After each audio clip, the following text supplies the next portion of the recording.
Welcome to N school classes. My name is Shijil. നമ്മളിന്ന് എക്കണോമിക്സിൽ discuss ചെയ്യുന്ന ടോപ്പിക് എന്ന് പറയുന്നത് central bank and commercial bank.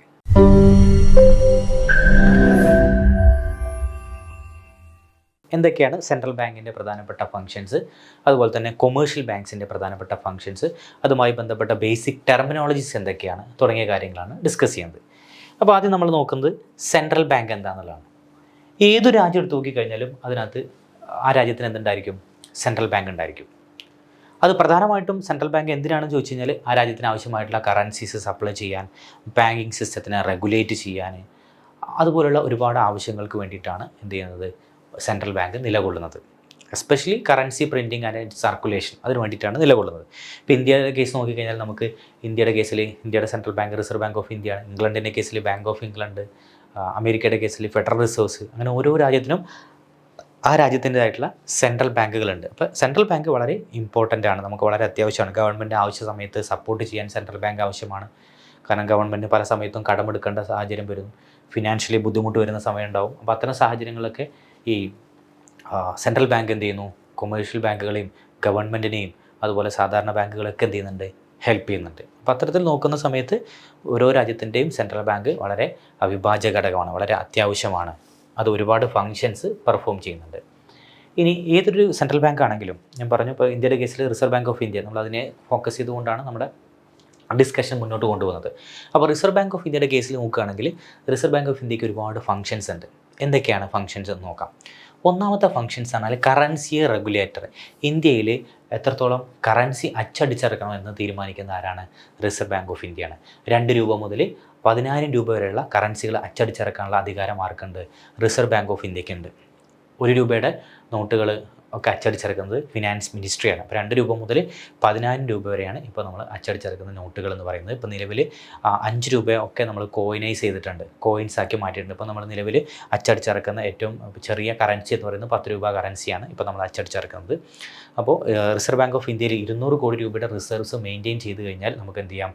രാജ്യത്തിന് ആവശ്യമുള്ള അത്രയും കറൻസികൾ അച്ചടിച്ചിറക്കാൻ സാധിക്കും. പക്ഷേ റിസർവ് ബാങ്ക് ഓഫ് ഇന്ത്യ നമ്മുടെ ഇക്കോണമിയിലെ നിലവിലുള്ള സാഹചര്യങ്ങളും ഇൻഫ്ലേഷനും ഫിനാൻഷ്യൽ കണ്ടീഷൻസൊക്കെ നോക്കിയിട്ട് എത്രത്തോളം കറൻസി അച്ചടിച്ചിറക്കണമെന്ന് തീരുമാനമെടുക്കുകയുള്ളൂ. ഓക്കെ, അപ്പോൾ നമ്മുടെ രാജ്യത്ത് എത്രത്തോളം കറൻസി അച്ചടിച്ചിറക്കണമെന്ന് തീരുമാനിക്കുന്ന ആരാണ്? Reserve bank of India. അപ്പോൾ അതിൻ്റെ ഒന്നാമത്തെ ഫംഗ്ഷൻ ആണ് കറൻസി റെഗുലേറ്റർ, കറൻസി പ്രിൻറ്റിംഗ് എന്ന് പറയുന്നത്. 2, bank to the government. Bank to the government എന്ന് പറഞ്ഞു കഴിഞ്ഞാൽ ഞാൻ പറഞ്ഞു പല സാഹചര്യങ്ങളിലും എന്ത് ചെയ്യാറുണ്ട്? നമ്മുടെ ഗവൺമെൻറ്റിന് സഹായം നൽകുന്നത് ആരാണ്? റിസർവ് ബാങ്ക് ഓഫ് ഇന്ത്യയാണ്. പല സമയത്തും ഫിനാൻഷ്യലായിട്ട് ഒരുപാട് ബുദ്ധിമുട്ട് നേരിടുന്ന സമയങ്ങളുണ്ടാവും. അത്തരം സമയങ്ങളിൽ നമ്മുടെ ഗവൺമെൻറ്റിന് ആവശ്യമായിട്ടുള്ള ഫണ്ട് ആര് കൊടുക്കും? റിസർവ് ബാങ്ക് ഓഫ് ഇന്ത്യ കൊടുക്കും. That is bank to the government. Then custodian of cash reserve. ഓരോ കൊമേഴ്ഷ്യൽ ബാങ്കും എന്ത് ചെയ്യുന്നുണ്ട്? ഒരു നിശ്ചിത ശതമാനം ഫണ്ട് എവിടെ സൂക്ഷിക്കുന്നുണ്ട്? റിസർവുകളായിട്ട് നമ്മുടെ റിസർവ് ബാങ്ക് ഓഫ് ഇന്ത്യയിൽ സൂക്ഷിക്കുന്നുണ്ട്. അപ്പോൾ അത്തരം ഫണ്ടുകളൊക്കെ എന്ത് ചെയ്യുക? കൃത്യമായ രീതിയിൽ സൂക്ഷിക്കുക. അതാണ് കസ്റ്റോഡിയൻ ഓഫ് റിസർവ്സ് എന്ന് പറയുന്നത്. Custodian of resource, foreign exchange reserves ആയിക്കോട്ടെ, അല്ലെങ്കിൽ പറഞ്ഞ ക്യാഷ് റിസർവ് റേഷ്യോ, അങ്ങനെയുള്ള ഒരുപാട് സംഭവങ്ങളുണ്ട്. അതൊക്കെ മെയിൻറ്റെയിൻ ചെയ്യുന്നു. Then custodian of international currency. വിദേശ കറൻസികൾ ഏറ്റവും കൂടുതൽ സൂക്ഷിച്ച് വയ്ക്കുന്നത് ആരാണ്? റിസർവ് ബാങ്ക് ഓഫ് ഇന്ത്യയാണ്. അപ്പോൾ നമ്മുടെ ഫോറിൻ എക്സ്ചേഞ്ച് അല്ലെങ്കിൽ ഫോറക്സ് കറൻസീസിൻ്റെ, അല്ലെങ്കിൽ നമ്മൾ ഫോറക്സ് എന്നാണ് ചുരുക്കി പറയാം, ഫോറിൻ കറൻസീസിൻ്റെ കസ്റ്റോഡിയനാണ് ആര്? നമ്മുടെ റിസർവ് ബാങ്ക് ഓഫ് ഇന്ത്യ എന്ന് പറയുന്നത്. ഫോറിൻ കറൻസീസിൻ്റെ കസ്റ്റോഡിയനാണ്. ഏറ്റവും കൂടുതൽ ഫോറിൻ കറൻസി ഇപ്പോൾ ഏകദേശം 680 ബില്യണോളം US ഡോളർ നമ്മുടെ എന്തായിട്ടുണ്ട്? ഫോറിൻ എക്സ്ചേഞ്ച് റിസർവ്സ് ആയിട്ട് 2025 ഇപ്പോൾ നിലവിലുണ്ട്. Then lender of last resort. Lender of last resort എന്ന് പറഞ്ഞാൽ ഗവൺമെൻറ്റിനെ പോലെ തന്നെ പല ബാങ്കുകളും വലിയ രീതിയിലുള്ള പ്രതിസന്ധികൾ നേരിടും. ചിലപ്പോൾ ചില ബാങ്കുകൾ അടച്ചുപൂട്ടുന്ന സാഹചര്യങ്ങളുണ്ടാവും. അത്തരം സാഹചര്യങ്ങളിലൊക്കെ എന്ത് ചെയ്യുന്നു? ബാങ്കുകൾക്ക് ലോൺ നൽകുന്നത് ആരാണ്? റിസർവ് ബാങ്ക് ഓഫ് ഇന്ത്യയാണ്. That is lender of last resort. Then clearing house four transfer and settlements. പല സെറ്റിൽമെൻറ്റുകളും അല്ലെങ്കിൽ നമ്മളെ ചെക്കുകളായിക്കോട്ടെ, അങ്ങനെയുള്ള ഒരുപാട് ട്രാൻസാക്ഷൻ കാര്യങ്ങളൊക്കെ ക്ലിയർ ചെയ്ത് കൊടുക്കുന്നതും അത് സെറ്റിൽ ചെയ്യുന്നതും ആരാണ്? Reserve bank of India. അപ്പോൾ ഇപ്പോൾ ചെക്ക് പോലുള്ള അതുപോലെ തന്നെ വലിയ വലിയ ട്രാൻസാക്ഷൻ കാര്യങ്ങളൊക്കെ ഉണ്ടെങ്കിൽ അത് റിസർവ് ബാങ്ക് ഓഫ് ഇന്ത്യ ഇടപെടേണ്ട കേസുകളാണെങ്കിൽ അത് ഇടപെട്ടുകൊണ്ട് അത് സെറ്റിൽ ചെയ്ത് കൊടുക്കുക. Then controller of credit. നമ്മുടെ ഇക്കോണമിയിൽ എത്രത്തോളം വായ്പകൾ വേണമെന്ന് തീരുമാനിക്കുന്നത് ആരാണ്? റിസർവ് ബാങ്ക് ഓഫ് ഇന്ത്യയാണ്. അപ്പോൾ റിസർവ് ബാങ്ക് ഓഫ് ഇന്ത്യ പലിശ നിരക്ക് കൂട്ടിയും കുറച്ചും, നിങ്ങൾ കേട്ടിട്ടുണ്ടാവും റിവേഴ്സ് റിപ്പോ എന്നൊക്കെ കേട്ടിട്ടുണ്ടാവും. അപ്പോൾ പലിശ നിരക്ക് കൂട്ടിയും കുറച്ചും എന്ത് ചെയ്യുന്നു? നമ്മുടെ രാജ്യത്തുള്ള പിന്നെ വായ്പ നിയന്ത്രിക്കുന്നത് ആരാണ്? റിസർവ് ബാങ്ക് ഓഫ് ഇന്ത്യയാണ്. അപ്പോൾ അതിൻ്റെ ഏറ്റവും പ്രധാനപ്പെട്ട ഒരു ഫംഗ്ഷനാണെന്ത്? കൺട്രോളർ ഓഫ് ക്രെഡിറ്റ് എന്ന് പറയുന്നത്. മറ്റൊന്ന് പ്രൊട്ടക്റ്റിംഗ് ഡെപ്പോസിറ്റേഴ്സ് ഇൻട്രസ്റ്റ്, അതായത് ബാങ്കിൽ പണം നിക്ഷേപിച്ച ഒരുപാട് ആളുകളുണ്ടാവും. ബാങ്കിനെ വിശ്വസിച്ചുകൊണ്ട് അവരുടെ സമ്പാദ്യത്തിൻ്റെ ഒരു ഭാഗം അവർ ബാങ്കിൽ നിക്ഷേപിച്ചിരിക്കുകയാണ്. അപ്പോൾ അങ്ങനെ നിക്ഷേപിച്ചിരിക്കുന്ന ആളുകൾക്ക് അവരുടെ ഫണ്ട് നഷ്ടപ്പെടാൻ പാടില്ല. കാരണം അവരുടെ ഫണ്ട് എടുത്തുകൊണ്ടാണ് ബാങ്ക് എന്ത് ചെയ്യുന്നത്? ലോണുകളും കാര്യങ്ങളൊക്കെ കൊടുക്കുന്നത്. അപ്പോൾ ലോണുകളും കാര്യങ്ങളൊക്കെ കൊടുത്ത് ബാങ്കുകൾക്ക് ലോണുകളൊന്നും തിരിച്ചു കിട്ടാതായി കഴിഞ്ഞാൽ ഈ ഡെപ്പോസിറ്റേഴ്സിൻ്റെ പൈസ എങ്ങനെയാണ് ബാങ്ക് തിരിച്ചു കൊടുക്കുക?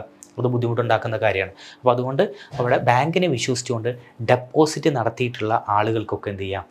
അവരുടെ പണം ഉറപ്പ് നൽകുക, അല്ലെങ്കിൽ അവരുടെ പണം നഷ്ടപ്പെടാത്ത രീതിയിൽ സൂക്ഷിക്കുക. അതിന് ഒരു ഡെപ്പോസിറ്റ് ഇൻഷുറൻസ് സ്കീമുകളൊക്കെ ആര് കൊണ്ടുവന്നിട്ടുണ്ട്?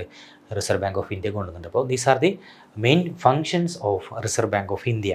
ഇനി ഈ റിസർവ് ബാങ്ക് ഓഫ് ഇന്ത്യയുടെ അധികാര പരിധിയിൽ വരുന്ന ഏറ്റവും പ്രധാനപ്പെട്ട ഒരു കാര്യമാണ് മോണിറ്ററി പോളിസി എന്ന് പറയുന്നത്. മോണിറ്ററി പോളിസി എന്ന് പറഞ്ഞു കഴിഞ്ഞാൽ നമ്മുടെ രാജ്യത്തിൻ്റെ മണി സപ്ലൈ കൺട്രോൾ ചെയ്യാൻ വേണ്ടിയിട്ട് നമ്മുടെ സെൻട്രൽ ബാങ്ക് സ്വീകരിക്കുന്ന പോളിസിയാണ് നമ്മളെന്ത് പറയുക? മോണിറ്ററി പോളിസി എന്ന് പറയുക. ഈ മോണിറ്ററി പോളിസി നമ്മൾ ബൈ മന്ത്ലി മോണിറ്ററി പോളിസിയാണ്. ഓരോ 2 മാസം കൂടുമ്പോഴും ഇന്ത്യയിൽ എന്ത് ചെയ്യുന്നുണ്ട്? മോണിറ്ററി പോളിസി അനൗൺസ് ചെയ്യുന്നുണ്ട്. മോണിറ്ററി പോളിസി അനൗൺസ് ചെയ്യുന്നത് ഒരു മോണിറ്ററി പോളിസി കമ്മിറ്റിയാണ്. അത് റിസർവ് ബാങ്ക് ഓഫ് ഇന്ത്യയുടെ ഗവർണർ ചെയർമാനായിട്ടുള്ള ഒരു 6 അംഗ സമിതിയാണ് മോണിറ്ററി പോളിസി കമ്മിറ്റി. 2016 അത് കൊണ്ടുവന്നിട്ടുള്ളത്. ആ മോണിറ്ററി പോളിസി കമ്മിറ്റിയാണ് എന്ത് ചെയ്യുന്നത്? ഓരോ 2 മാസം കൂടുമ്പോഴും ഇന്ത്യയിൽ മോണിറ്ററി പോളിസി അനൗൺസ് ചെയ്യുന്നത്. മോണിറ്ററി പോളിസി എന്തിനാണ് അനൗൺസ് ചെയ്യുന്നത്? നമ്മുടെ രാജ്യത്തിലെ വായ്പകൾ നിയന്ത്രിക്കുക, അതുപോലെ എക്കോണമിയിലെ മണി സപ്ലൈ നിയന്ത്രിക്കുക തുടങ്ങിയ ലക്ഷ്യങ്ങളോട് കൂടിയിട്ടാണ് മോണിറ്ററി പോളിസി അനൗൺസ് ചെയ്യുന്നത്. മോണിറ്ററി പോളിസി അനൗൺസ് ചെയ്യുന്നവരാണ് സെൻട്രൽ ബാങ്കാണ്. അപ്പോൾ ഓരോ 2 മാസം കൂടുമ്പോഴാണ് മോണിറ്ററി പോളിസി അനൗൺസ് ചെയ്യുന്നത്.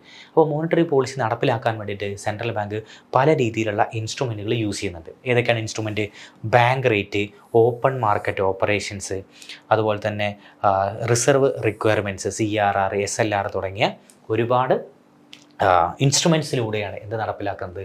മോണിറ്ററി പോളിസി ഇന്ത്യയിൽ നടപ്പിലാക്കുന്നത്. ഇതിൻ്റെ അതോറിറ്റി എന്ന് പറയുന്നത് റിസർവ് ബാങ്ക് ഓഫ് ഇന്ത്യയാണ്. അപ്പോൾ നമ്മുടെ ഇക്കോണമിയിൽ ക്രെഡിറ്റ് നിയന്ത്രിക്കുക, മണി സപ്ലൈ നിയന്ത്രിക്കുക, അതുപോലെ തന്നെ ഇക്കോണമിയിലേക്ക് ആവശ്യമായിട്ടുള്ള പണത്തിൻ്റെ സപ്ലൈ, ഒഴുക്ക് അത് നിയന്ത്രിക്കുക, അല്ലെങ്കിൽ ആവശ്യമായിട്ടുള്ള രീതിയിൽ സപ്പോർട്ട് ഇക്കോണമിക്ക് നൽകുക തുടങ്ങിയതൊക്കെയാണ് ഇക്കോണമിയിലെ ഇൻഫ്ലേഷനും ഡീഫ്ലേഷനും കൺട്രോൾ ചെയ്യുക തുടങ്ങിയ ലക്ഷ്യങ്ങളോട് കൂടിയാണ് എന്ത് ചെയ്യുന്നത്?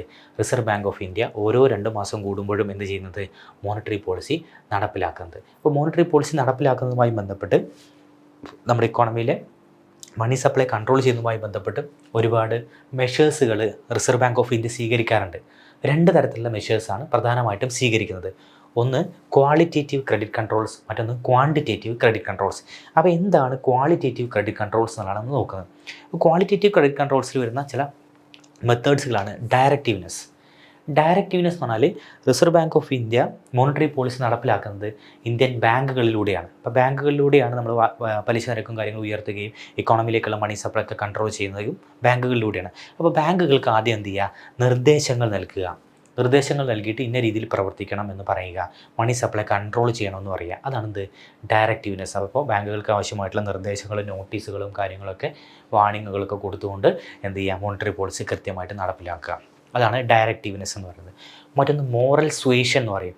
മോറൽ സുവേഷൻ മോറൽ പെർസുവേഷൻ എന്ന് പറയും. അതായത് അവരെ പറഞ്ഞ് മനസ്സിലാക്കുക, നമ്മുടെ ഇക്കോണമിയിലെ സിറ്റുവേഷനും കാര്യങ്ങളൊക്കെ എങ്ങനെയാണെന്ന് ബാങ്കുകളെ പറഞ്ഞ് ബോധ്യപ്പെടുത്തിക്കൊണ്ട് അവർക്കൊരു അവബോധം നൽകിക്കൊണ്ട് എന്ത് ചെയ്യുക? മോണിറ്ററി പോളിസിയുമായിട്ട് കോപ്പറേറ്റ് ചെയ്യാൻ ബാങ്കുകളെ പരമാവധി പ്രോത്സാഹിപ്പിക്കുക. That is moral suasion. മറ്റൊന്ന് ഫിക്സേഷൻ ഓഫ് മാർജിൻ റിക്വയർമെൻറ്റ്സ്. ഓരോ ബാങ്കും ഓരോ ബാങ്കും സൂക്ഷിക്കേണ്ട മാർജിൻ റിക്വയർമെൻറ്റ്സ് ഫിക്സ് ചെയ്യുക. എത്രത്തോളമാണ് ഓരോ ബാങ്കുകളും സൂക്ഷിക്കേണ്ടത്, എത്രത്തോളം എമൗണ്ടാണ് സൂക്ഷിക്കേണ്ടത്, എത്രമാത്രമാണ് എന്ത് ചെയ്യേണ്ടത്? ലോണ് കൊടുക്കേണ്ടത്, അങ്ങനെയുള്ള ചില മാർജിൻ റിക്വയർമെൻറ്റ്സുകൾ ഫിക്സ് ചെയ്യുക. റേഷനിങ് ഓഫ് ക്രെഡിറ്റ്, അതായത് സെൻട്രൽ ബാങ്ക് പറയുന്ന മേഖലകൾക്ക് മാത്രം. അപ്പോൾ നമ്മുടെ ഇക്കോണമിയിലുള്ള വലിയൊരു പ്രശ്നം വെച്ച് കഴിഞ്ഞാൽ പല മേഖലകൾക്കും എന്ത് ലഭിക്കുന്നില്ല? ലോണ് ലഭിക്കുന്നില്ല, ക്രെഡിറ്റ് ലഭിക്കുന്നില്ല. ചില മേഖലകളിലെ ആളുകൾക്ക് മാത്രമേ ക്രെഡിറ്റ് ലഭിക്കുന്നുള്ളൂ. അപ്പോൾ എല്ലാ മേഖലകളിലേക്കും ക്രെഡിറ്റ് ലഭിക്കണം. അപ്പോൾ അതുകൊണ്ട് ഗവൺമെൻറ് ചില മേഖലകളെ എന്ത് ചെയ്തിട്ടുണ്ട്? ഐഡൻറ്റിഫൈ ചെയ്തിട്ടുണ്ട്. അതായത് നമ്മൾ പറഞ്ഞു മുൻഗണനാ വിഭാഗം, പ്രയോറിറ്റി സെക്ടർ ലെൻഡിങ് എന്ന് പറയും. അപ്പോൾ അത്തരം മേഖലകൾക്ക് നിർബന്ധമായിട്ട് എന്ത് ചെയ്യണം? ലോണ് കൊടുക്കണം. അപ്പോൾ അത്തരത്തിലുള്ള ലോണുമായി ബന്ധപ്പെട്ട് ഇന്ന മേഖലകൾക്ക് പരമാവധി ഇത്ര ലോണ് കൊടുക്കാൻ പാടുള്ളൂ, അതിനപ്പുറത്തേക്ക് ലോൺ കൊടുക്കാൻ പാടില്ല, ഇന്ന മേഖലയ്ക്ക് ഇത്ര ലോൺ കൊടുക്കൽ നിർബന്ധമാണ്, അങ്ങനെയുള്ള ചില നിയമങ്ങൾ വയ്ക്കുക. That is rationing of credit. മറ്റൊന്ന് ഡയറക്റ്റ് ആക്ഷൻ.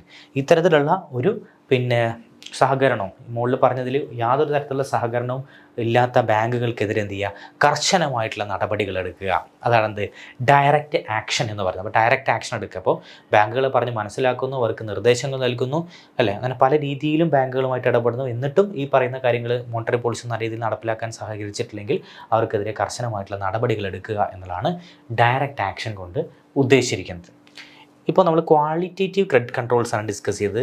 ഇനി നമ്മൾ ഡിസ്കസ് ചെയ്യുന്നത് ക്വാണ്ടിറ്റേറ്റീവ് ക്രെഡിറ്റ് കൺട്രോൾസ് ആണ്. എന്താണ് ക്വാണ്ടിറ്റേറ്റീവ് ക്രെഡിറ്റ് കൺട്രോൾസ് എന്ന് പറഞ്ഞാൽ എങ്ങനെയൊക്കെയാണ് നമ്മുടെ റിസർവ് ബാങ്ക് ഓഫ് ഇന്ത്യ വായ്പകൾ നിയന്ത്രിക്കുന്നത് എന്നുള്ളതാണ് നമ്മൾ ക്വാണ്ടിറ്റേറ്റീവ് ക്രെഡിറ്റ് കൺട്രോൾസ് നോക്കുന്നത്. അതിൽ ഒന്നാമത്തത് ബാങ്ക് റേറ്റ് ആണ്. ബാങ്ക് റേറ്റ് എന്ന് പറഞ്ഞാൽ ഇവിടെ ഉദ്ദേശിക്കുന്നത് ഇത്രയേ ഉള്ളൂ, നമ്മുടെ കൊമേഴ്ഷ്യൽ ബാങ്കുകൾ എന്ത് ചെയ്യുന്നുണ്ട്, റിസർവ് ബാങ്ക് ഓഫ് ഇന്ത്യയുടെ കയ്യിൽ നിന്നും ലോൺ എടുക്കുന്നുണ്ട്. Long term loan. ശ്രദ്ധിക്കേണ്ട കാര്യം മോർ ദാൻ 1 ഇയർ. അപ്പോൾ 1 വർഷത്തേക്കാൾ കൂടുതൽ കാലാവധിയിലേക്ക് എന്ത് ചെയ്യുന്നുണ്ട്, ഇവിടെ റിസർവ് ബാങ്ക് ഓഫ് ഇന്ത്യയുടെ കയ്യിൽ നിന്ന് കൊമേഴ്ഷ്യൽ ബാങ്കുകൾ പണം കടമെടുക്കുന്നുണ്ട്. അതിൻ്റെ മുകളിൽ റിസർവ് ബാങ്ക് ഓഫ് ഇന്ത്യ ചുമത്തുന്ന പലിശ നിരക്കിനെയാണ് നമ്മളെന്ത് പറയുക, ബാങ്ക് റേറ്റ് എന്ന് പറയാം. ബാങ്ക് റേറ്റ് എന്ന് പറയും. ഇപ്പോൾ കൊമേഴ്ഷ്യൽ ബാങ്കുകൾ റിസർവ് ബാങ്ക് ഓഫ് ഇന്ത്യയുടെ കയ്യിൽ നിന്നും 1 വർഷത്തിൽ കൂടുതൽ കാലാവധിയിലേക്ക് ലോണുകൾ എടുക്കുന്നു. അതിൻ്റെ മുകളിൽ റിസർവ് ബാങ്ക് ഓഫ് ഇന്ത്യ ചുമത്തുന്ന റേറ്റ് ഓഫ് ഇൻട്രസ്റ്റിനെ പറയുന്ന പേരാണത് ബാങ്ക് റേറ്റ് എന്ന് പറയുന്നത്. അപ്പോൾ ഈ ഇക്കോണമിയിൽ പണപ്പെരുപ്പാണെങ്കിൽ, ഇൻഫ്ലേഷൻ ആണെങ്കിൽ ബാങ്ക് റേറ്റ് കൂട്ടുകയും ഡീഫ്ലേഷൻ ആണെങ്കിൽ ബാങ്ക് റേറ്റ് കുറയ്ക്കുകയും ചെയ്യുന്നു. 2, ഓപ്പൺ മാർക്കറ്റ് ഓപ്പറേഷനാണ്. ഓപ്പൺ മാർക്കറ്റ് ഓപ്പറേഷൻ എന്ന് പറഞ്ഞു കഴിഞ്ഞാൽ it is the process of selling and purchasing government securities. Government securities വാങ്ങുകയും വിൽക്കുകയും ചെയ്യുന്ന ഒരു പ്രോസസ്സിനെയാണ് പറയുന്നത് നമ്മൾ ഓപ്പൺ മാർക്കറ്റ് ഓപ്പറേഷൻ എന്ന് പറയാം. ഇപ്പോൾ റിസർവ് ബാങ്ക് ഓഫ് ഇന്ത്യയുടെ കയ്യിൽ ഒരുപാട് ഗവൺമെൻറ് സെക്യൂരിറ്റീസ് ഉണ്ട്. ട്രഷറി ബില്ലുകൾ, ഗവൺമെൻറ് ബോണ്ടുകൾ, ഇതിനൊക്കെയാണ് നമ്മളെന്ത് പറയുക, ഗവൺമെൻറ് സെക്യൂരിറ്റീസ് എന്ന് പറയാം. അപ്പോൾ എന്ത് ചെയ്യുന്നു, ഇക്കോണമിയിൽ ഇൻഫ്ലേഷനാണ് സങ്കല്പിക്കുക. ഇക്കോണമിയിൽ വലിയ പണപ്പെരുപ്പാണ്, ആളുകളുടെ കയ്യിലൊക്കെ കൂടുതൽ പണമാണ്, മണി സപ്ലൈ വളരെ ഓവറായിരിക്കുന്ന സമയമാണ്. That is inflation. ഇത്തരം സാഹചര്യങ്ങൾ എന്ത് ചെയ്യുന്നു, റിസർവ് ബാങ്ക് ഓഫ് ഇന്ത്യ അതിൻ്റെ കയ്യിലുള്ള ഗവൺമെൻറ് സെക്യൂരിറ്റീസൊക്കെ ആളുകൾക്ക് കൊടുക്കും. ആളുകൾക്ക് കൊടുത്തിട്ട് ആളുകളുടെ കയ്യിൽ നിന്ന് പണം ഇങ്ങോട്ടേക്ക് വാങ്ങിക്കും. ഗവൺമെൻറ് ബോണ്ടുകളും ട്രഷറി ബില്ലുകളൊക്കെ ആളുകൾക്ക് കൊടുത്തിട്ട് ആളുകളുടെ കയ്യിലുള്ള പണം ഇങ്ങോട്ടേക്ക് വാങ്ങിക്കും. അങ്ങനെ ഇക്കോണമിയിലുള്ള മണി സപ്ലൈ കുറയ്ക്കും. അപ്പോൾ ഇൻഫ്ലേഷൻ്റെ സമയത്ത് എന്ത് ചെയ്യും, ഗവൺമെൻറ് സെക്യൂരിറ്റീസ് സെയിൽ ചെയ്യും. ഇനി ഇക്കോണമിയിൽ ഡീഫ്ലേഷനാണ് സങ്കല്പിക്കുക. ഡീഫ്ലേഷൻ ആവുന്ന സമയത്ത് എന്താ സംഭവിക്കുക, ഡീഫ്ലേഷൻ ആണെങ്കിൽ ഇക്കോണമിയിൽ പണച്ചുരുക്കമാണ്, ആളുകളുടെ കയ്യിലൊന്നും എന്തില്ല, പണമില്ല. അപ്പോൾ ആളുകളുടെ കയ്യിൽ പണമില്ലാത്ത സാഹചര്യത്തിൽ എന്ത് ചെയ്യുന്നു, അവിടെ നേരത്തെ കൊടുത്തിരിക്കുന്ന ആ ഗവൺമെൻറ് സെക്യൂരിറ്റീസൊക്കെ ഉണ്ടല്ലോ, അത് ഇങ്ങോട്ടേക്ക് തിരിച്ചു വാങ്ങിച്ചിട്ട് ആളുകൾക്ക് പണം അങ്ങോട്ടേക്ക് കൊടുക്കുക. ഓക്കെ, അപ്പോൾ ഇവിടെ ഇൻഫ്ലേഷൻ ആകുമ്പോൾ ഗവൺമെൻറ് സെക്യൂരിറ്റീസ് സെയിൽ ചെയ്യുകയും ഡീഫ്ലേഷൻ ആകുമ്പോൾ ഗവൺമെൻറ് സെക്യൂരിറ്റീസ് പർച്ചേസ് ചെയ്യുകയും ചെയ്യുക. അതുവഴി ഇക്കോണമിയിലെ ഇൻഫ്ലേഷനും ഡീഫ്ലേഷനും കൺട്രോൾ ചെയ്യുക, അല്ലെങ്കിൽ മണി സപ്ലൈ കൺട്രോൾ ചെയ്യുക എന്നുള്ളതാണ് ഓപ്പൺ മാർക്കറ്റ് ഓപ്പറേഷനിലൂടെ ഉദ്ദേശിക്കുന്നത്. ദാറ്റ് ഈസ് OMO എന്ന് പറയും, ഓപ്പൺ മാർക്കറ്റ് ഓപ്പറേഷൻ. മറ്റൊന്ന് CRR ആണ്. CRR എന്ന് പറഞ്ഞാൽ cash reserve ratio. Cash reserve ratio എന്ന് പറഞ്ഞാൽ ഓരോ കൊമേഴ്ഷ്യൽ ബാങ്കും എന്ത് ചെയ്യണം, അതിന് കിട്ടുന്ന ടോട്ടൽ ഡെപ്പോസിറ്റിൻ്റെ ഒരു നിശ്ചിത ശതമാനം ഭാഗം എന്ത് ചെയ്യണം, റിസർവ് ബാങ്ക് ഓഫ് ഇന്ത്യയിൽ സൂക്ഷിക്കണം. അതിനെ പറയുന്ന പേരാണത് CRR എന്ന് പറയുന്നത്. അപ്പോൾ ഓരോ കൊമേഴ്ഷ്യൽ ബാങ്കും അതിന് കിട്ടുന്ന മൊത്തം ഡെപ്പോസിറ്റിൻ്റെ ഒരു നിശ്ചിത ശതമാനം എന്ത് ചെയ്യണം, റിസർവ് ബാങ്ക് ഓഫ് ഇന്ത്യയിൽ സൂക്ഷിക്കണം. അതിനെ പറയുന്ന പേരാണത് CRR അഥവാ ക്യാഷ് റിസർവ് റേഷ്യോ എന്ന് പറയുന്നത്. അപ്പോൾ ഇൻഫ്ലേഷൻ്റെ സമയത്ത് CRR ഉയർത്തുകയും ഡീഫ്ലേഷൻ്റെ സമയത്ത് CRR കുറയ്ക്കുകയും ചെയ്യുന്നു. ഇൻഫ്ലേഷൻ്റെ സമയത്ത് CRR കൂട്ടുക എന്ന് പറഞ്ഞതാണ്, ആളുകൾക്ക് ഇപ്പോൾ കൂടുതൽ പണമുണ്ട്, അപ്പോൾ ബാങ്കിന് ലെൻഡ് ചെയ്യാൻ ആവശ്യമായിട്ടുള്ള പണം കുറയ്ക്കുകയാണ് ചെയ്യുന്നത്. ബാങ്കിന് വായ്പ കൊടുക്കാനുള്ള പണം കുറയ്ക്കണം. വായ്പ കൊടുക്കാനുള്ള പണം കുറയ്ക്കണമെന്നുണ്ടെങ്കിൽ ബാങ്ക് എന്ത് ചെയ്യണം, അതിൻ്റെ ഡെപ്പോസിറ്റിൻ്റെ ഭൂരിഭാഗവും റിസർവ് ബാങ്ക് ഓഫ് ഇന്ത്യയിൽ സൂക്ഷിക്കണം എന്നുള്ള ഒരു നിയമം കൊണ്ടുവരും. അപ്പോൾ എന്താണ്, CRR ഉയർത്തുകയാണ് ചെയ്യുക. അപ്പോൾ ഇൻഫ്ലേഷൻ്റെ സമയത്ത് CRR ഉയർത്തുകയും ഡീഫ്ലേഷൻ്റെ സമയത്ത് CRR കുറയ്ക്കുകയുമാണ് ചെയ്യുന്നത്. മറ്റൊന്ന് SLR ആണ്. That is statutory liquidity ratio. Statutory liquidity ratio. അപ്പോൾ നമ്മൾ നേരത്തെ പറഞ്ഞ CRRൽ പറഞ്ഞത് ഓരോ കൊമേഴ്ഷ്യൽ ബാങ്കും അതിൽ കിട്ടുന്ന മൊത്തം ഡെപ്പോസിറ്റിൻ്റെ ഒരു നിശ്ചിത ശതമാനം ഭാഗം എന്ത് ചെയ്യണം, റിസർവ് ബാങ്ക് ഓഫ് ഇന്ത്യയിൽ സൂക്ഷിക്കണം എന്നാണ് പറഞ്ഞത് CRRൻ്റെ കേസിൽ. എന്നാൽ SLRൻ്റെ കേസിൽ പറയുന്നത് എന്താണ്, ഓരോ കൊമേഴ്ഷ്യൽ ബാങ്കും ആ കൊമേഴ്ഷ്യൽ ബാങ്കിന് കിട്ടുന്ന മൊത്തം ഡെപ്പോസിറ്റിൻ്റെ ഒരു നിശ്ചിത ശതമാനം അതേ ബാങ്കിൽ തന്നെ സൂക്ഷിക്കണം. അതിനാണ് എന്ത് പറയുക, സ്റ്റാറ്റ്യൂട്ടറി ലിക്വിഡിറ്റി റേഷ്യോ അഥവാ SLR എന്ന് പറയുന്നത്. ഇങ്ങനെ CRRും SLRൊക്കെ സൂക്ഷിക്കാൻ പറയുന്നത് എന്തിനു വേണ്ടിയിട്ടാണ്, ആ കൊമേഴ്ഷ്യൽ ബാങ്കിന് എന്തെങ്കിലും തരത്തിലുള്ള തകർച്ച ഉണ്ടാകുന്ന സമയത്ത്, അല്ലെങ്കിൽ അതിൽ ഡെപ്പോസിറ്റ് ചെയ്ത ആളുകളൊക്കെ പെട്ടെന്ന് പണം പിൻവലിക്കാൻ വരുന്ന സമയത്ത് ഇതിന് പണം കൊടുക്കാനുള്ള സാഹചര്യം ചിലപ്പോൾ ഉണ്ടാവില്ല. കാരണം കൂടുതൽ ലോണുകൾ കൊടുത്തിട്ടുണ്ടെങ്കിൽ ബുദ്ധിമുട്ടാവും. അപ്പോൾ അത്തരം സാഹചര്യങ്ങൾ ഇല്ലാതിരിക്കാൻ വേണ്ടിയിട്ട്, ബാങ്ക് തകർച്ച ഇല്ലാതിരിക്കാൻ വേണ്ടിയിട്ട് ആണ് എന്ത് ചെയ്യുന്നത്, ഇത്തരത്തിലുള്ള മാർജിൻ റിക്വയർമെൻറ്റ്സ് ഒക്കെ കീപ്പ് ചെയ്യാൻ പറയുന്നത്. മറ്റൊന്ന് repo and reverse repo. Repo എന്ന് പറഞ്ഞാൽ റീപർച്ചേസ് ഓപ്ഷൻ, അതിൻ്റെ ഫുൾ ഫോമാണ് റിപ്പോ എന്ന് പറയുന്നത്, റീപർച്ചേസ് ഓപ്ഷൻ. അപ്പോൾ റിപ്പോ എന്ന് പറഞ്ഞാൽ ഇവിടെ ഉദ്ദേശിക്കുന്നത് എന്താണ്, കൊമേഴ്ഷ്യൽ ബാങ്കുകൾ റിസർവ് ബാങ്ക് ഓഫ് ഇന്ത്യയുടെ കയ്യിൽ നിന്നും എന്ത് ചെയ്യുന്നുണ്ട്, പണം കടമെടുക്കുന്നു. അതിൻ്റെ മുകളിൽ ചുമത്തുന്ന റേറ്റ് ഓഫ് ഇൻട്രസ്റ്റ് ആണ് റിപ്പോ. ഇവിടെ ശ്രദ്ധിക്കേണ്ടത് ലെസ് ദാൻ 1 ഇയർ ആണ്. ലെസ് ദാൻ 1 ഇയർ നമ്മൾ പറഞ്ഞു. ബാങ്ക് റേറ്റ് എന്താണ്, ഒരു വർഷത്തിൽ കൂടുതൽ കാലാവധിയിലേക്ക് കൊമേഴ്ഷ്യൽ ബാങ്കുകൾ റിസർവ് ബാങ്ക് ഓഫ് ഇന്ത്യയുടെ കയ്യിൽ നിന്ന് കടമെടുക്കുന്നുണ്ടെങ്കിൽ അതിനെന്താ പറയുക, നമ്മൾ അതിൻ്റെ മുകളിൽ ചുമത്തുന്ന റേറ്റ് ഓഫ് ഇൻട്രസ്റ്റിനെ ബാങ്ക് റേറ്റ് എന്ന് പറയും. അത് ഒരു വർഷത്തിൽ താഴെയാണെങ്കിൽ അതിനെ പറയുന്ന പേരാണെന്ത്, റിപ്പോ. റിപ്പോ എന്ന് പറയും, റീപർച്ചേസ് ഓപ്ഷൻ എന്ന് പറയുന്നത്. റിവേഴ്സ് റിപ്പോ എന്ന് പറഞ്ഞാലോ, കൊമേഴ്ഷ്യൽ ബാങ്കുകളുടെ കയ്യിൽ നിന്നും റിസർവ് ബാങ്ക് ഓഫ് ഇന്ത്യ പണം കടമെടുക്കും ഒരു വർഷത്തിൽ താഴെ കാലാവധിയിലേക്ക്. അപ്പോൾ അത്തരം സാഹചര്യങ്ങളിൽ കൊമേഴ്ഷ്യൽ ബാങ്കിന് റിസർവ് ബാങ്ക് ഓഫ് ഇന്ത്യ കൊടുക്കേണ്ട ഒരു റേറ്റ് ഓഫ് ഇൻട്രസ്റ്റിനെ പറയുന്ന പേരാണെന്ത്, റിവേഴ്സ് റിപ്പോ എന്ന് പറയുന്നത്. അപ്പോൾ നേരെ തിരിച്ച് reserve bank of India commercial ബാങ്കുകളുടെ കയ്യിൽ നിന്ന് എന്ത് ചെയ്യുന്നു, പണം ആവശ്യപ്പെടുന്നു ചില സമയങ്ങളിൽ. അപ്പോൾ അത്തരം സമയങ്ങളിൽ ഈ കൊമേഴ്ഷ്യൽ ബാങ്ക് എന്ത് ചെയ്യേണ്ടി വരും, റിസർവ് ബാങ്ക് ഓഫ് ഇന്ത്യക്ക് എന്ത് ചെയ്യണം, reserve bank of India commercial ബാങ്കുകൾക്ക് ഒരു പലിശ നിരക്ക് കൊടുക്കേണ്ടി വരും. ആ പലിശ നിരക്കിനാണ് നമ്മൾ എന്താ പറയുക, റിവേഴ്സ് റിപ്പോ റേറ്റ് എന്ന് പറയുക. അപ്പോൾ റിപ്പോ റേറ്റ് എപ്പോഴും എന്തായിരിക്കും, കൂടുതലും റിവേഴ്സ് റിപ്പോ റേറ്റ് കുറവുമായിരിക്കും. കാരണം റിപ്പോ റേറ്റ് ആരാണ് ചുമത്തുന്നത്, റിസർവ് ബാങ്ക് ഓഫ് ഇന്ത്യയാണ് ചുമത്തുന്നത്. അപ്പോൾ റിപ്പോ റേറ്റ് കൂടുതലും റിവേഴ്സ് റിപ്പോ റേറ്റ് എന്തായിരിക്കും, കുറവുമായിരിക്കും എന്നുള്ളതാണ് പറയുന്നത്. അതാണ് റിപ്പോ ആൻഡ് റിവേഴ്സ് റിപ്പോ എന്ന് പറയുന്നത്. Okay, so these are the quantitative credit controls. ഇത് കൂടാതെ ഒരുപാട് ക്വാണ്ടിറ്റേറ്റീവ് ക്രെഡിറ്റ് കൺട്രോൾസുകളുണ്ട്. നമുക്ക് MSF ഉണ്ട്, മാർജിനൽ സ്റ്റാൻഡിംഗ് ഫെസിലിറ്റി ഉണ്ട്, അതുപോലെ SDF, സ്റ്റാൻഡിംഗ് ഡെപ്പോസിറ്റ് ഫെസിലിറ്റീസ് തുടങ്ങിയ ഒരുപാട് കോൺസെപ്റ്റുകളൊക്കെ ഉണ്ട്. ഇപ്പോൾ നമ്മുടെ സിലബസുമായി ബന്ധപ്പെട്ട് ഇത്തരം കാര്യങ്ങളാണ് വരുന്നത്. അപ്പോൾ അതാണ് നമ്മൾ നോക്കിയിട്ടുള്ളത്. അപ്പോൾ അത് വളരെ പ്രധാനമാണ്. ഓരോ സമയത്തും ഇതിനകത്ത് എന്തെല്ലാം മൂവ്മെൻറ്റ്സുകളാണ് വരുന്നത് എന്നുള്ളത് നോക്കണം. ഇപ്പോൾ ഞാൻ പറഞ്ഞു SLR, ഇപ്പോൾ ഒരു എക്സാമ്പിൾ പറയുകയാണ്, SLR കൂട്ടുന്നു. ഒരു ഇക്കോണമിയിൽ മണി സപ്ലൈ വർദ്ധിപ്പിക്കാനാണെങ്കിൽ താഴെ പറയുന്ന ഏത് നടപടികളാണ് നമ്മുടെ ഇക്കോണമി സ്വീകരിക്കുക, SLR കൂട്ടുന്നു കുറയ്ക്കുന്നു, CRR കൂട്ടുന്നു കുറയ്ക്കുന്നു, ഇങ്ങനെയൊക്കെയാണ് ഓപ്ഷൻസിൽ വന്നിട്ടുള്ളത്. അപ്പോൾ ഇത് കൃത്യമായിട്ട് ഓരോ സമയത്തും ഈ SLRൽ എന്ത് മാറ്റം വരുന്നു, CRRൽ എന്ത് മാറ്റം വരുന്നു നമുക്ക് കൃത്യമായിട്ട് മനസ്സിലാണെങ്കിൽ മാത്രമാണ് നമുക്കതിൽ ആ ക്വസ്റ്റ്യൻസിന് ആൻസർ ചെയ്യാൻ പറ്റുള്ളൂ. അപ്പോൾ ഇക്കോണമിയിൽ മണി സപ്ലൈ വർദ്ധിപ്പിക്കുന്നതുമായി ബന്ധപ്പെട്ട് റിസർവ് ബാങ്ക് ഓഫ് ഇന്ത്യ സ്വീകരിക്കുന്ന പോളിസികളിൽ താഴെ പറയുന്ന പോളിസികളിൽ ഏതാണ് ശരി എന്നൊക്കെയാണ് ചോദ്യങ്ങൾ വരിക. അപ്പോൾ ആ രീതിയിൽ നിങ്ങൾ എന്ത് ചെയ്യണം, വളരെ കൃത്യമായിട്ട് മനസ്സിലാക്കി വെച്ചിരിക്കണം. ഓക്കെ, ഇനി ഇവിടെ പറയുന്ന നമ്മൾ മണി മൾട്ടിപ്ലയർ എന്നുള്ളൊരു കോൺസെപ്റ്റ് കൂടി ഇവിടെ നോക്കുന്നു. അപ്പോൾ മണി മൾട്ടിപ്ലയർ എന്ന് പറഞ്ഞു കഴിഞ്ഞാൽ ഇവിടെ ഉദ്ദേശിക്കുന്നത് നമ്മൾ ഇൻവെസ്റ്റ്മെൻറ്റ് മൾട്ടിപ്ലയർ പഠിച്ചിട്ടുണ്ടായിരുന്നു. അപ്പോൾ ഇൻവെസ്റ്റ്മെൻറ്റ് മൾട്ടിപ്ലയർ പോലെ തന്നെ നമ്മൾ പഠിക്കുന്ന ഒന്നാണ് എന്ത്, മണി മൾട്ടിപ്ലയർ എന്ന് പറയുന്നത്. അതായത് ഇൻകം എത്രത്തോളം കൂടുന്നു എന്നുള്ളതാണ്. ഇപ്പോൾ ഇക്കോണമിയിൽ ഇൻകം എത്രത്തോളം കൂടുന്നു എന്നുള്ളതാണ് മണി മൾട്ടിപ്ലയർ കൊണ്ട് ഉദ്ദേശിക്കുന്നത്. മണി മൾട്ടിപ്ലയർ കാൽക്കുലേറ്റ് ചെയ്യാൻ മറ്റൊരു ഫോർമുലയാണെന്ത്, 1/CRR, 1/CRR, cash reserve ratio. അത് ചെയ്ത് കഴിഞ്ഞാൽ അവിടെ എത്രത്തോളം പണം ഇക്കോണമിയിൽ ജനറേറ്റ് ചെയ്യാൻ സാധിക്കും, ബാങ്കിങ് സിസ്റ്റത്തിന് എത്രത്തോളം പണം ജനറേറ്റ് ചെയ്യാൻ സാധിക്കും എന്നുള്ളതാണ് എന്തുകൊണ്ട് ഉദ്ദേശിക്കുന്നത്, 1/CRR റേഷ്യോ കൊണ്ട് ഉദ്ദേശിക്കുന്നത്. So this is the money multiplier. ഇതിനാണ് എന്താ പറയുക, നമ്മൾ മണി മൾട്ടിപ്ലയർ എന്ന് പറയുന്നത്. ഇനി നമ്മൾ നെക്സ്റ്റ് നോക്കുന്നതാണ് കൊമേഴ്ഷ്യൽ ബാങ്ക്സ്. അപ്പോൾ എന്താണ് കൊമേഴ്ഷ്യൽ ബാങ്ക്സ്, കൊമേഴ്ഷ്യൽ ബാങ്ക്സിൻ്റെ ഫങ്ഷൻസ് എന്തൊക്കെയാണ്, ഇതാണ് നമ്മൾ ബേസിക്കലി നോക്കുന്നത്. എന്താണ് കൊമേഴ്ഷ്യൽ ബാങ്ക്സ്, കൊമേഴ്ഷ്യൽ ബാങ്ക്സിൻ്റെ പ്രധാനപ്പെട്ട ഫങ്ഷൻസ് എന്തൊക്കെയാണെന്നുള്ളത്. അപ്പോൾ കൊമേഴ്ഷ്യൽ ബാങ്ക്സ് പറഞ്ഞാൽ കൊമേഴ്ഷ്യൽ പർപ്പസസിന് വേണ്ടി നിലകൊള്ളുന്ന ബാങ്കുകളെ നമ്മൾ പറയുന്ന പേരാണത് കൊമേഴ്ഷ്യൽ ബാങ്ക്സ് എന്ന് പറയുന്നത്. അവരുടെ ബേസിക് ഡ്യൂട്ടി എന്ന് പറയുന്നതാണ് accepting deposits and lending loans. അപ്പോൾ ഡെപ്പോസിറ്റുകൾ സ്വീകരിക്കുക, അതുപോലെ തന്നെ പണം കൊടുക്കുക. ഇതാണ് ഇതിൻ്റെ പ്രധാനപ്പെട്ട ലക്ഷ്യമെന്ന് പറയുന്നത്, ഓരോ ബാങ്കുകളുടെ പ്രധാനപ്പെട്ട ലക്ഷ്യമെന്ന് പറയുന്നത് അല്ലേ. അപ്പോൾ ബാങ്കുകൾ എന്ത് ചെയ്യുന്നു, ഒരുപാട് ഡെപ്പോസിറ്റ് സ്വീകരിക്കും, ആ ഡെപ്പോസിറ്റിൻ്റെ മുകളിൽ ഇൻട്രസ്റ്റ് റേറ്റ് കൊടുക്കും. അതുപോലെ തന്നെ ആ ഡെപ്പോസിറ്റിൻ്റെ ഒരു ഭാഗം എന്തിനു വേണ്ടി യൂട്ടിലൈസ് ചെയ്യും, ഈ പറയുന്ന ലോൺ കൊടുക്കാൻ വേണ്ടി യൂട്ടിലൈസ് ചെയ്യും. എന്നിട്ട് ലോണിൽ നിന്നും ഇൻട്രസ്റ്റ് റേറ്റ് ഇങ്ങോട്ടേക്ക് ഈടാക്കും. ആ ലോണാണ് ഈ പറയുന്ന ബാങ്കിനെ സംബന്ധിച്ചിടത്തോളം അസറ്റ്. ഡെപ്പോസിറ്റ് ബാങ്കിനെ സംബന്ധിച്ചിടത്തോളം എന്താണ്, ലയബിലിറ്റിയാണ്. കാരണം തിരിച്ചു കൊടുക്കേണ്ടതാണ്, പലിശ അടക്കം തിരിച്ചു കൊടുക്കേണ്ടതാണ്. അപ്പോൾ ഡെപ്പോസിറ്റ് ലയബിലിറ്റിയും അതുപോലെ തന്നെ ലോൺ എന്താണ്, ബാങ്കിനെ സംബന്ധിച്ചിടത്തോളം ഒരു അസറ്റുമാണ്. ഓക്കെ, അതാണ് ഈ കൊമേഴ്ഷ്യൽ ബാങ്ക് എന്ന് പറയുന്നത്. അപ്പോൾ കൊമേഴ്ഷ്യൽ പർപ്പസിന് വേണ്ടി നിലകൊള്ളുന്നതിനാണിത് ഈ കൊമേഴ്ഷ്യൽ ബാങ്ക്സ് എന്ന് പറയുന്നത്. ഓക്കെ, അപ്പോൾ ഇവിടെ നമ്മൾ രണ്ട് രീതിയിൽ ഇൻട്രസ്റ്റ് റേറ്റ് ചുമത്തുന്നുണ്ട്.